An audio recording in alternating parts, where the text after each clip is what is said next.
Lalaking bumangga kay Kim Chu, wanted sa mga solid fans ni Kim Chu. Usap-usapan ngayon sa social media ang isang insidente na kinasangkutan ni Kim Chu habang lumalahok sa isang fun run event, kung saan hindi inaasahang mabangga siya ng isang hindi pa nakikilalang lalaki. Agad itong naging viral sa X, dating Twitter, at umani ng matinding reaksyon mula sa kanyang mga taga-suporta. Lalo na ang mga tinaguriang Kim Pao fans, mga tagahanga ng tambalang Kim Chu at Paolo Avellino. Ayon sa mga netizens, hindi nila nagustuhan ang naging pagtrato ng lalaking runner kay Kim sa mismong event. Sa isang kumakalat na video, makikitang tumatakbo sina Kim, Paolo, at iba pang mga kalahok sa iisang direksyon nang biglang may isang lalaking runner na tila hindi nag-ingat at aksidenteng nabangga si Kim. Kitang-kita sa footage ang pagkagulat ng aktres at ang bahagyang pagbabago sa kanyang kilos na tila nagpapakitang siya ay nasaktan kahit papaano. Agad na kumalat ang video sa iba't ibang social media platforms at maraming netizens ang nagpahayag ng pagkabahala at pagkadismaya sa pangyayari. Marami ang nagtatanong kung sino ang lalaki sa video. At umabot na sa puntong tila, wanted, ito ng mga fans ni Kim. Pinaghihinalaan ng ilan na posibleng sinadya ang insidente, bagay na lalong ikinagalit ng mga taga-suporta ng aktres. Hindi mukhang aksidente yun. Parang may puwersa, parang sinadya, ani ng isang concerned fan sa X. May ilan pang nagsabi na kung totoo ngang sinadya iyon. Dapat ay managot ang lalaki at humingi ng paumanhin kay Kim.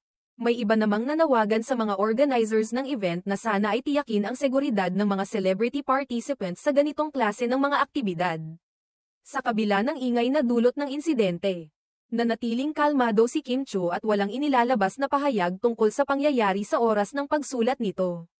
Gayunpaman, marami sa kanyang tagahanga ang patuloy na naninindigan na hindi dapat balewalain ang insidenteng iyon, lalo na kung ikinabahala ng aktres o nagdulot ito ng discomfort sa kanya. Samantala, naging matatag din ang suporta ng mga Kim Pao fans, na matagal nang sumusuporta sa tambalan ni Kim at Paolo.